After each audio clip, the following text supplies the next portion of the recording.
Ambassador Sarah Chun adjusted her simple black suit and walked through the massive crystalline doors of the Galactic Senate chamber. The security checkpoint behind her had been routine, a quick scan that confirmed what every species already knew. Humans entered the Senate completely unarmed, without even the ceremonial blades that most civilizations carried as symbols of honor.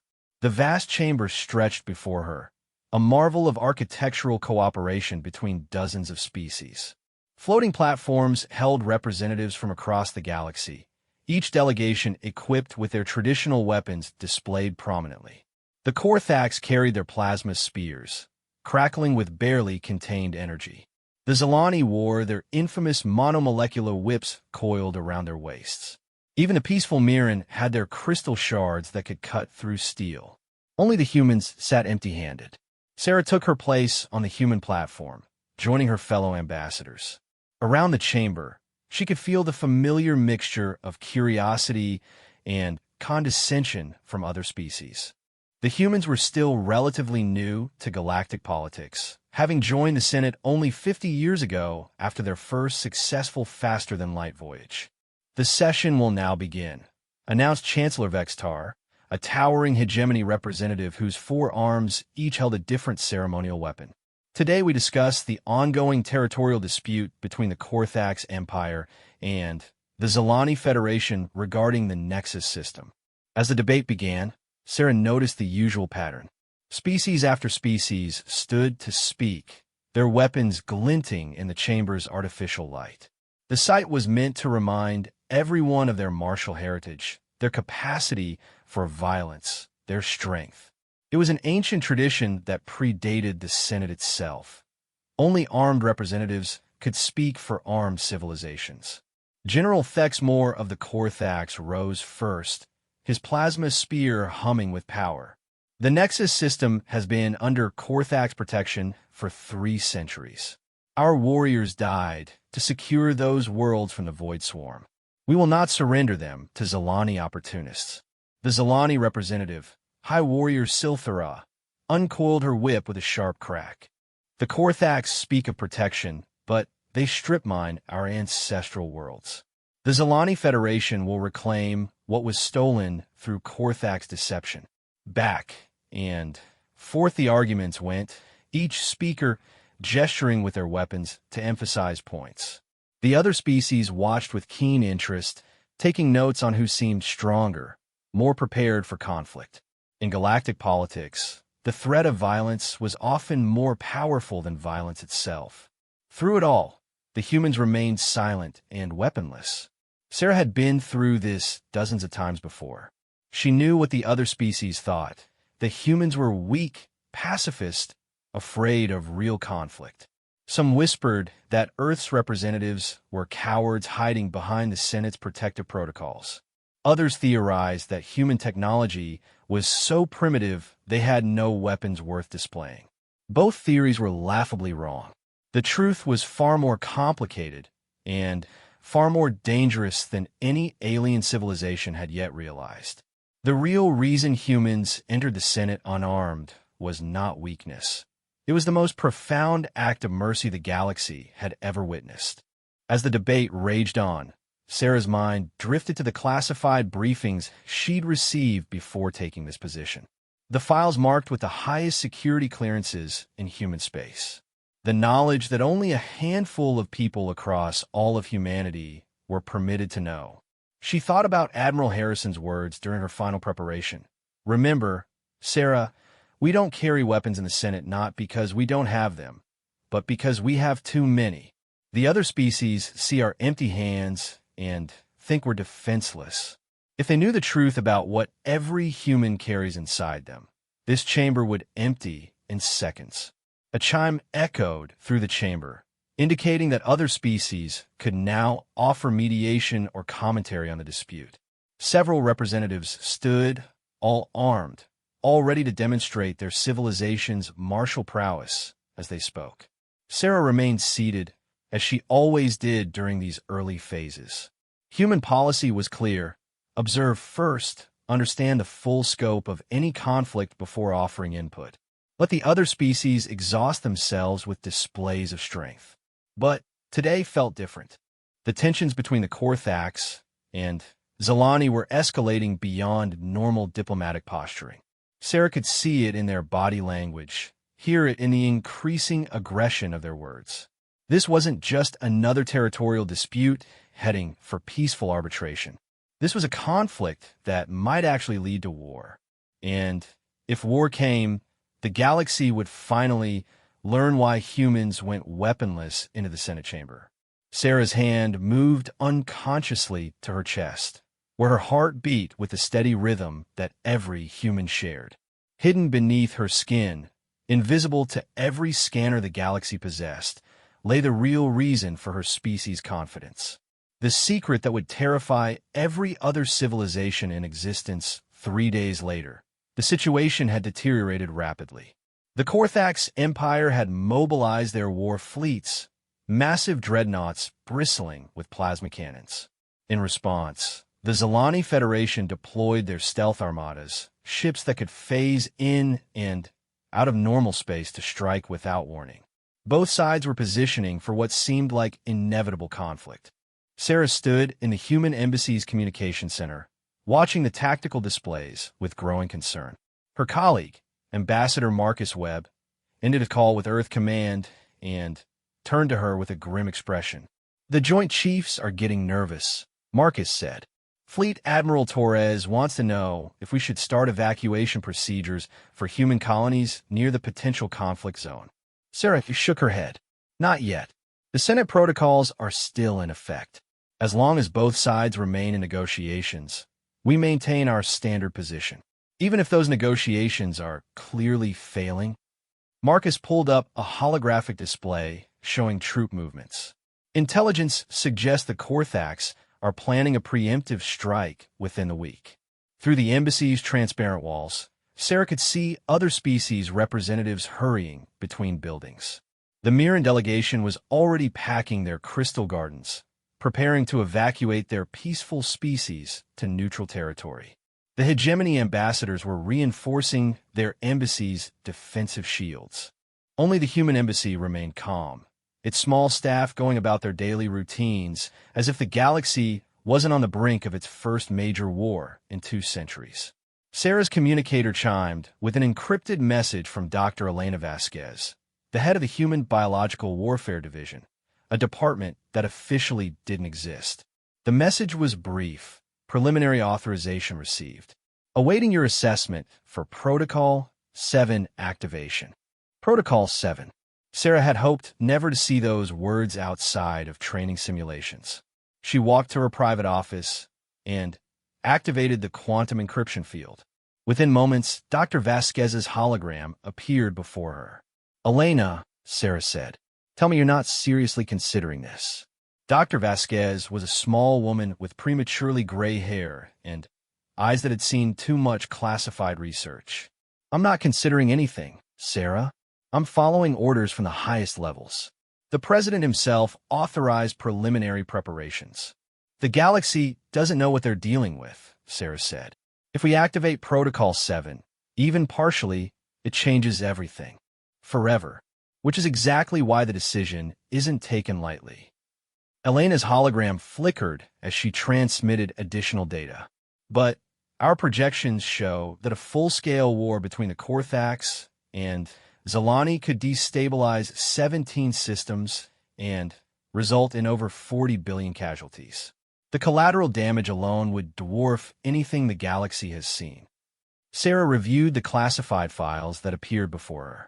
Project Genesis, humanity's greatest secret and its most terrible achievement. The result of 3 centuries of bioengineering that began long before humans reached the stars. The files told the story in cold, clinical language.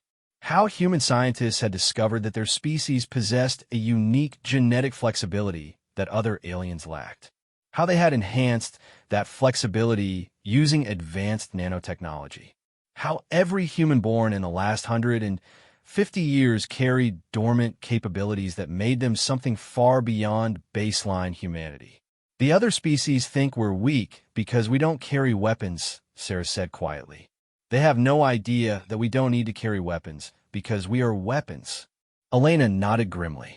Every human alive has the genetic modifications, the nanobotic enhancements, the biological warfare packages that can be activated remotely. We've turned our entire species into a living arsenal that no alien scanner can detect. The truth was staggering in its implications. Humans had essentially weaponized their own evolution, creating a population where every individual could become a one-person army at a moment's notice. The modifications were so integrated into human DNA that they were invisible to alien technology, indistinguishable from natural human biology.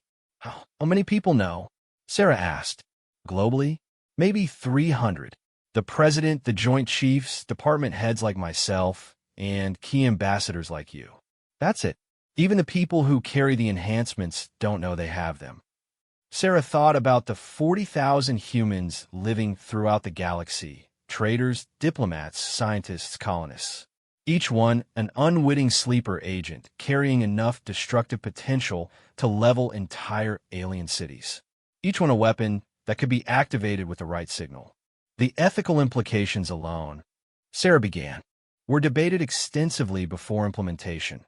Elena cut her off. The decision was made that the risk of human extinction without these capabilities outweighed the moral concerns. The galaxy is full of species with thousands of years of military experience. We had to find an advantage they couldn't see coming. A new alert flashed on Sarah's display. The Korthax had just issued an ultimatum to the Zilani Federation. Withdraw from the disputed systems within 72 hours or face total elimination. The Zilani response was equally hostile. Elena, if we activate Protocol 7, we're crossing a line that can never be uncrossed. The moment the galaxy learns what humans really are, everything changes. Trade relationships, alliances, the entire balance of power. And if we don't activate it and watch two civilizations destroy each other, along with countless innocent worlds caught in between. Elena's expression softened slightly. Sarah, I know this isn't the choice any of us wanted to make, but we designed these capabilities for exactly this scenario, when conventional diplomacy fails and the cost of inaction becomes unbearable. Sarah closed the files and stared out at the Senate building in the distance.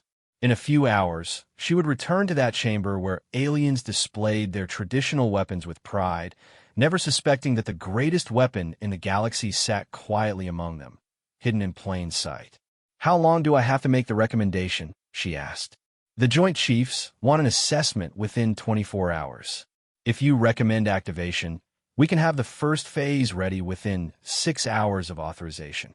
After Elena's hologram disappeared, Sarah sat alone in her office, the weight of the decision pressing down on her. Outside, she could see Korthax and Zilani ships maneuvering in the system's outer regions, their crews preparing for a war that might reshape the galaxy. They had no idea that the real power to reshape everything sat in the mind and body of every human being alive. The emergency session of the Galactic Senate convened at dawn, local time. Representatives from 12 major civilizations filled the chamber, their weapons more prominent than ever as tensions reached a breaking point. The Korthax delegation had tripled their security detail, each guard carrying enough firepower to level a small building. The Zilani response was equally militaristic, their shadowy forms seeming to flicker between dimensions. Sarah entered the chamber alongside her human colleagues, still unarmed, still appearing vulnerable to alien eyes. But now she carried something else, the weight of a decision that could alter the course of galactic civilization. Chancellor Vextar's forearm struggled to maintain order as accusations flew between the opposing factions. The Korthax Empire has violated 17 interstellar treaties by mobilizing war fleets in neutral space, declared Zilani High Commander Kurthval, his weapons humming with barely restrained energy. General Thexmore rose to his full imposing height, plasma spear crackling. The Zilani speak of violations while their stealth ships conduct terrorist raids on our supply convoys. We will not tolerate such cowardice any longer. The chamber erupted in chaos as other species chose sides. The hegemony supported the Korthak's claim of provocation. The Mirren Federation pleaded for peaceful resolution while backing away from their usual mediator role. Smaller civilizations began calculating which side offered better protection for their own territories. Through it all, the human delegation remained silent. Sarah checked her secure communicator discreetly. 3 messages waited from Earth Command. The first confirmed that Protocol 7 assets were fully prepared for activation. The second provided updated casualty projections if the war proceeded, now estimated at over 60 billion deaths across 23 systems. The third was from President Martinez herself. Ambassador Chun, the decision is yours. We trust your judgment completely. The debate had devolved into barely controlled shouting matches when something unexpected happened. A new voice cut through the noise, calm and measured despite coming from one of the most feared species in the galaxy. Perhaps, said War Master Grixtam of the Void Hunters, we should ask our human friends what they think of this situation. The chamber fell silent. The Void Hunters rarely spoke in Senate sessions, preferring to observe and assess. When they did offer input, other species listened carefully. They had survived the Great Galactic War that destroyed the ancient predecessor civilization, and their strategic insights were legendary. All eyes turned to the human platform. Sarah felt the weight of hundreds of alien gazes, some curious, others dismissive. She knew what they expected, either empty platitudes about peace or nervous stammering from a species too weak to matter in serious conflicts. Sarah stood slowly, her movement drawing attention to her complete lack of weapons. Even now, surrounded by the galaxy's most dangerous civilizations, she appeared defenseless. War Master Grixtam raises an interesting point, Sarah said, her voice carrying clearly through the chamber's acoustics. Humanity has indeed been observing this conflict with great interest. General Thexmore snorted derisively. What could a pacifist species possibly contribute to discussions of real warfare? Humans hide behind Senate protocols while warriors prepare for battle. An understandable misconception, Sarah replied calmly. Many species assume that because humans enter this chamber unarmed, we lack the capability for effective combat. She paused, letting her words sink in.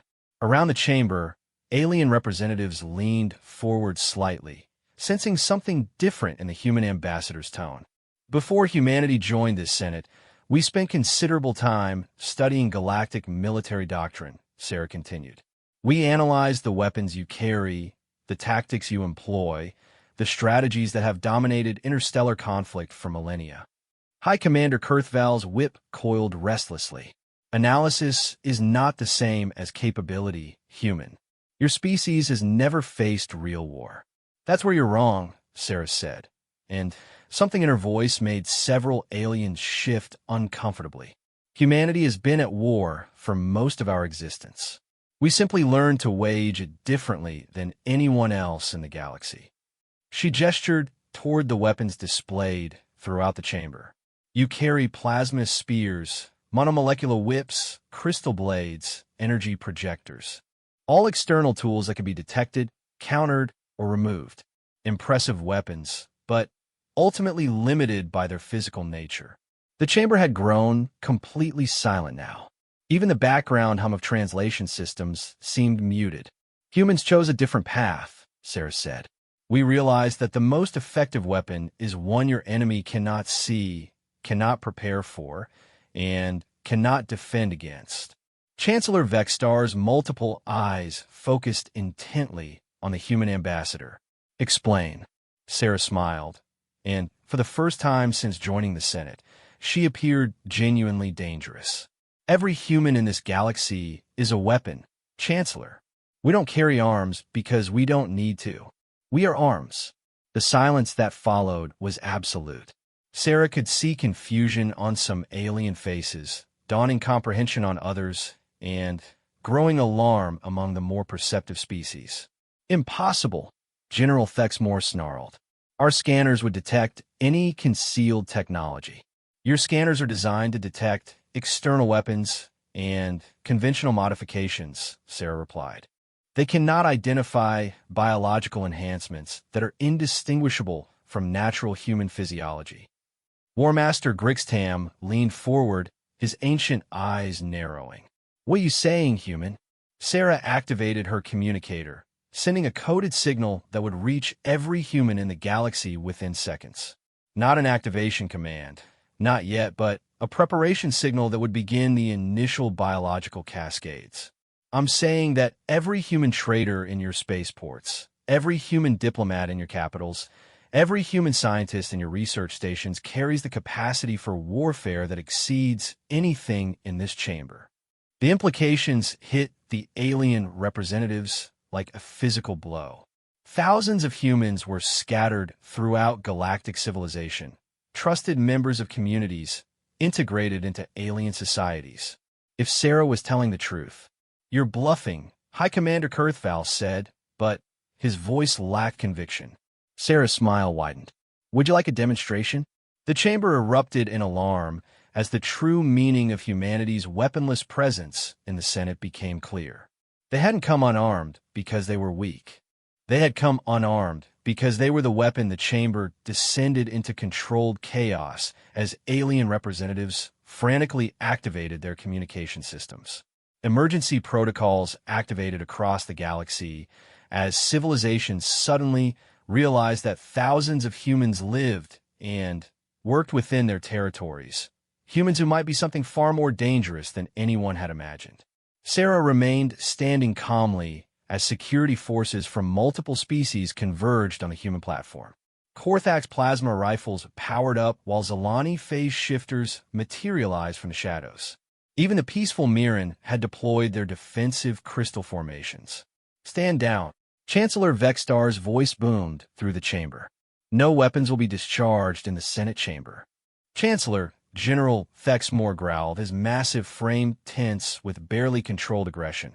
"If the humans have deceived us about their capabilities, this constitutes an act of war against every civilization in the galaxy." Sarah raised her hands peacefully, noting how the simple gesture made dozens of alien guards flinch. "No deception was involved, General. We have never lied about our capabilities. We simply haven't volunteered information that wasn't requested." "Semantics," hissed High Commander Kurthval. "You allowed us to believe you were defenseless." "We allowed you to make assumptions," Sarah corrected. "There's a difference. Every species in this chamber assumed that strength must be visible, that weapons must be external, that warfare requires traditional armaments. Those assumptions were never our responsibility to correct." War Master Grixtam had remained silent during the confrontation, his ancient mind processing implications that younger species were only beginning to grasp. When he finally spoke, his voice carried the weight of centuries of military experience. "Show us," he said simply. "War Master." Chancellor Vextar's translator struggled with the request. "I said show us, human." Grixtam's eyes fixed on Sarah with predatory intensity. "If your claims are true, demonstrate them. If they are false, we will know immediately." Sarah felt her heart rate increase as she realized the moment of truth had arrived. Around the chamber, alien weapons remained trained on a human delegation while their owners waited for proof that would reshape their understanding of galactic power structures. She activated her secure communicator and sent a single coded message. "Demonstration authorized. Level 1 enhancement only. Human volunteer in Sector 7. Within minutes, a holographic display activated in the chamber's center, showing a human trade station in the Korthak's outer territories. The station appeared normal. Human merchants conducting business with alien traders, the familiar bustle of interstellar commerce. "Station Commander Rodriguez," Sarah said into her communicator. "Please report to the Central Plaza for health and safety demonstration." On the display, a middle-aged human man in a simple station uniform walked into view. Commander Rodriguez looked like any other human civilian. Unremarkable, unarmed, entirely ordinary. "Commander Rodriguez," Sarah's voice carried clearly through the holographic transmission. "Please activate Enhancement Package Alpha 7 for observation purposes only." Rodriguez nodded calmly, though Sarah could see the slight tension in his shoulders. He had no idea what was about to happen to his body, but like all humans in sensitive positions, he had been trained to follow protocol commands without question. The change began subtly. Rodriguez's posture straightened as enhanced muscle fibers activated throughout his body. His eyes shifted from brown to an electric blue as optical modifications came online. Most dramatically, his skin took on a faint metallic sheen as subdermal armor plating expanded from microscopic nanoscale foundations. But the real demonstration came when Rodriguez moved. In a motion too fast for most alien eyes to track, he crossed 30 meters of plaza space in less than 2 seconds. When he stopped, the deck plating beneath his feet showed stress fractures from the impact of his enhanced mass. The Senate chamber fell completely silent. Enhanced strength approximately 50 times baseline human normal, Sarah narrated clinically. Enhanced speed 20 times normal. Subdermal armor effective against most small arms fire. Enhanced reflexes allow for combat effectiveness against multiple simultaneous opponents. On the display, Rodriguez lifted a cargo container that should have required mechanical assistance, holding the 2-ton mass above his head with apparent ease. This is Level 1 enhancement, Sarah continued. It can be activated in any human with approximately 30 seconds notice. Duration is limited to prevent biological stress, roughly 4 hours maximum. General Thexmore's plasma spear had lowered slightly as he watched the demonstration. How many humans possess these capabilities? All of them, Sarah said simply. Every human born in the last 150 years carries the complete enhancement package. We are a species that decided our survival required evolution, so we took control of our own evolution. The implications crashed through the chamber like a shock wave. Korthak's worlds hosted human traders.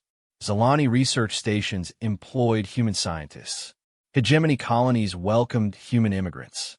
Every major civilization in the galaxy had humans living among them.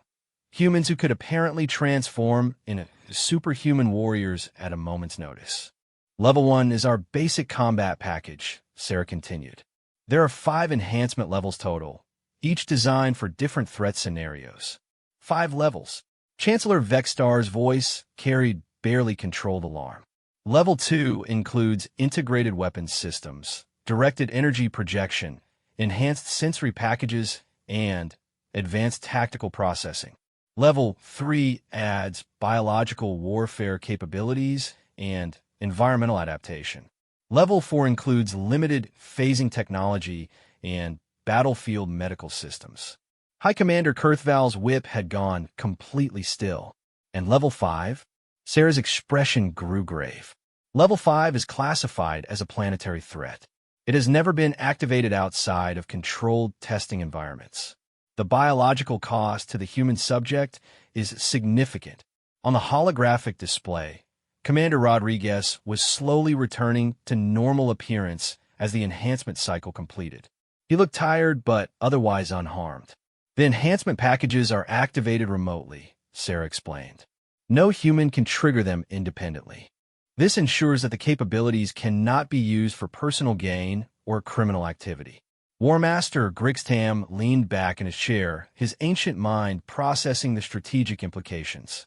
You have created a species of sleeper agents. Every human in the galaxy is a potential weapon awaiting activation. We prefer to think of them as peacekeepers awaiting necessity, Sarah replied. The enhancement packages were designed as a last resort, a way to ensure that humanity could respond to existential threats regardless of traditional military positioning. The chamber remained tense as alien representatives grappled with this new reality. Everything they thought they knew about galactic power structures had just been overturned by the revelation that the seemingly weakest species in the Senate was actually the most dangerous. But Sarah wasn't finished with her revelations. The holographic display still showed Commander Rodriguez returning to his normal duties, but the image had fundamentally changed how every alien in the chamber viewed humanity. Sarah could see the calculations running behind their eyes, how many humans were in their territories, what those humans might be capable of, how quickly the balance of galactic power had just shifted. This revelation changes nothing about the current crisis, Sarah said, breaking the tense silence. The Korthax and Zalani are still positioned for a war that could devastate multiple systems.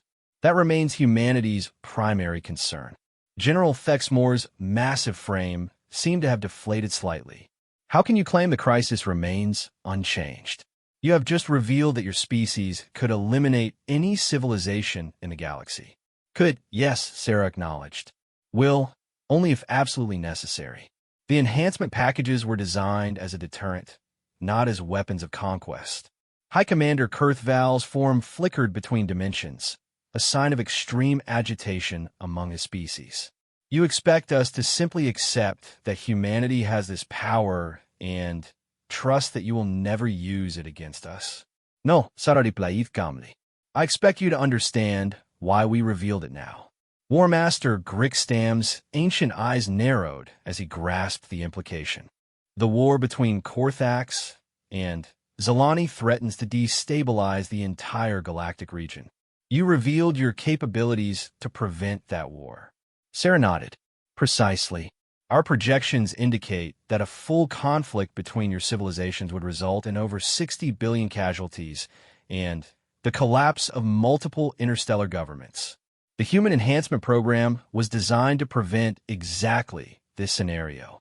Chancellor Vextar struggled to maintain order as representatives from dozens of species began talking simultaneously. Fear, anger, and calculation warred across alien faces as they processed the new reality. You threaten us all to preserve peace? General Thexmore's voice carried a dangerous edge. We reveal our capabilities to prevent the necessity of using them, Sarah corrected. Think strategically, General.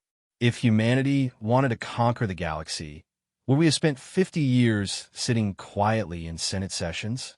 Will we have waited until now to reveal our abilities?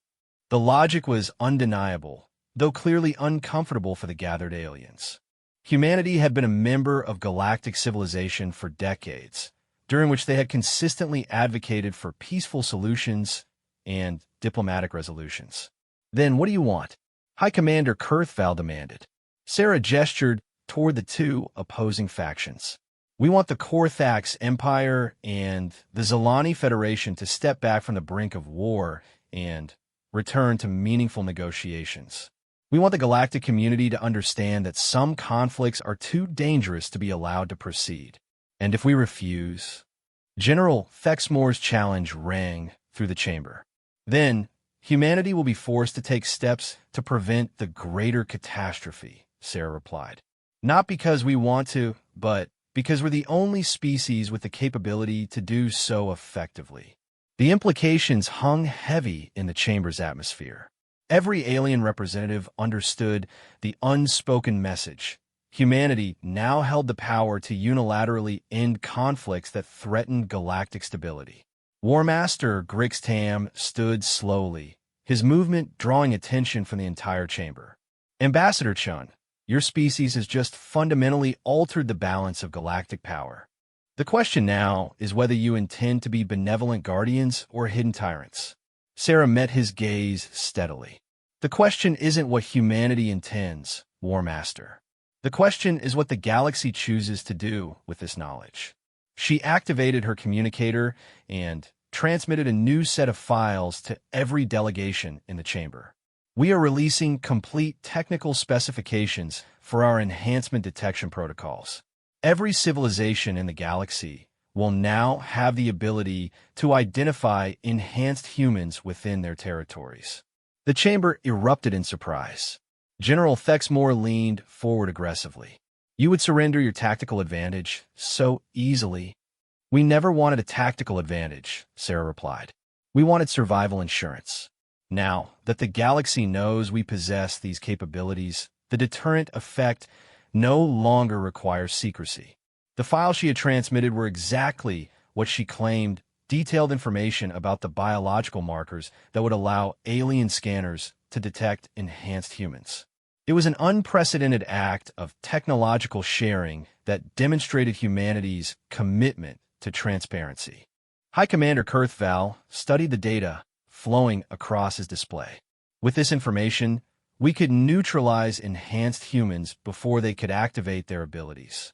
You could try, Sarah agreed. Though I should mention that neutralizing an enhanced human requires significantly more force than most species realize. And the political consequences of attacking human civilians would be severe. Chancellor Vextar finally managed to restore order to the chaotic chamber. Ambassador Chun, humanity's revelation has created a crisis that extends far beyond the original Korthax-Alani dispute. How do you propose we move forward? Sarah looked around the chamber, meeting the eyes of representatives from across the galaxy. Fear, anger, and calculation still dominated their expressions, but she also saw something else, a dawning understanding of what humanity was offering. We propose the formation of a Galactic Stability Council, she said, a body with the authority to intervene in conflicts that threaten interstellar peace. Humanity would provide the enforcement capability, but all major civilizations would have equal voices in determining when intervention is necessary. The proposal was audacious, effectively creating a galactic police force with human-enhanced operatives as the enforcement arm, but with decisions made collectively by the Senate. You would trust other species to control your ultimate weapons? War Master Grixtam asked with something approaching admiration. We would trust other species to share the burden of maintaining galactic peace, Sarah corrected. No single civilization should bear the responsibility for preventing interstellar wars. That burden should be collective. General Thexmore and High Commander Kurthval exchanged glances across the chamber. Both commanders clearly understood that their planned conflict had just become impossible to pursue. Even if they could find ways to neutralize human enhancers in their territories, the revelation of humanity's capabilities had fundamentally changed the strategic equation. The Korthax Empire will consider the human proposal, General Thexmore said finally, as will the Zalani Federation. High Commander Kurthval agreed. Sarah felt a surge of relief as the immediate crisis began to defuse. The revelation of humanity's secret had achieved its primary objective, preventing a galactic war that would have killed billions. But she also understood that the galaxy had been forever changed. The age of traditional interstellar warfare was ending, replaced by an era where the seemingly weakest species held the ultimate power to enforce peace. As the Senate session concluded and alien representatives filed out to consult with their governments, Sarah remained in the chamber, looking out at the stars visible through the great transparent dome. Humanity had entered the galactic community as supplicants, appearing weak and defenseless. Now they stood revealed as the galaxy's ultimate guardians, carrying weapons that no scanner could detect and no army could match. The secret of why humans went weaponless into the Senate was finally known. They carried no weapons because they were the weapon hidden in plain sight, waiting for the moment when galactic peace required their intervention. And that moment had finally come. Ambassador Sarah Chun adjusted her simple black suit and walked through the massive crystalline doors of the Galactic Senate chamber. The security checkpoint behind her had been routine, a quick scan that confirmed what every species already knew. Humans entered the Senate completely unarmed, without even the ceremonial blades that most civilizations carried as symbols of honor. The vast chamber stretched before her, a marvel of architectural cooperation between dozens of species. Floating platforms held representatives from across the galaxy, each delegation equipped with their traditional weapons displayed prominently. The Korthax carried their plasma spears, crackling with barely contained energy. The Zalani wore their infamous monomolecular whips coiled around their waists. Even the peaceful Mirren had their crystal shards that could cut through steel. Only the humans sat empty-handed. Sarah took her place on the human platform, joining her fellow ambassadors. Around the chamber, she could feel the familiar mixture of curiosity and condescension from other species. The humans were still relatively new to galactic politics, having joined the Senate only 50 years ago after their first successful faster-than-light voyage. The session will now begin, announced Chancellor Vextar, a towering hegemony representative whose 4 arms each held a different ceremonial weapon. Today we discuss the ongoing territorial dispute between the Korthax Empire and the Zilani Federation regarding the Nexus system. As the debate began, Sarah noticed the usual pattern.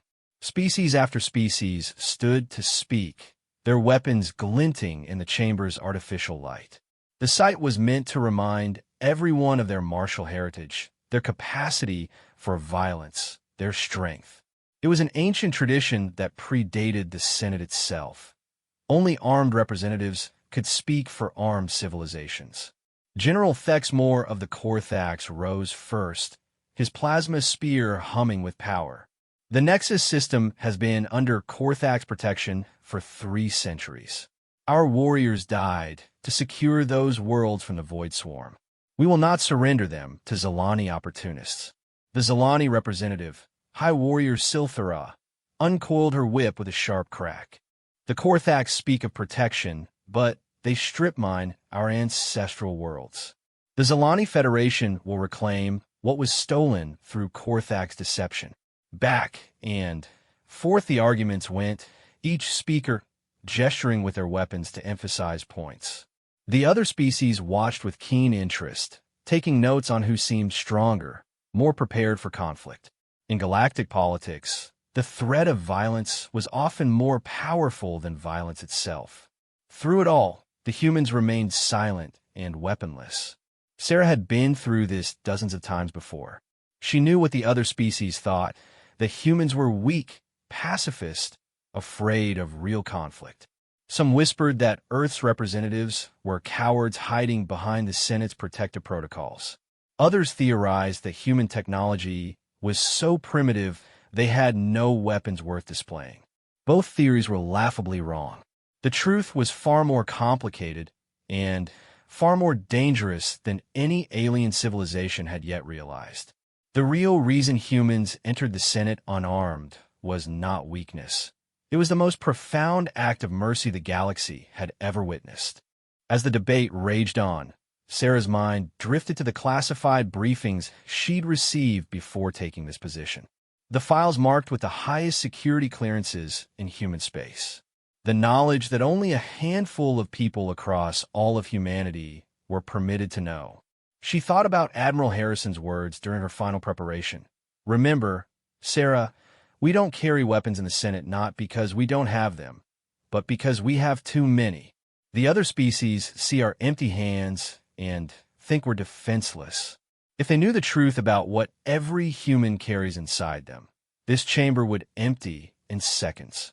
A chime echoed through the chamber, indicating that other species could now offer mediation or commentary on the dispute. Several representatives stood, all armed, all ready to demonstrate their civilization's martial prowess as they spoke. Sarah remained seated, as she always did during these early phases. Human policy was clear. Observe first, understand the full scope of any conflict before offering input. Let the other species exhaust themselves with displays of strength. But today felt different. The tensions between the Korthax and Zilani were escalating beyond normal diplomatic posturing. Sarah could see it in their body language, hear it in the increasing aggression of their words. This wasn't just another territorial dispute heading for peaceful arbitration. This was a conflict that might actually lead to war. And if war came, the galaxy would finally learn why humans went weaponless into the Senate chamber. Sarah's hand moved unconsciously to her chest, where her heart beat with the steady rhythm that every human shared. Hidden beneath her skin, invisible to every scanner the galaxy possessed, lay the real reason for her species' confidence. The secret that would terrify every other civilization in existence.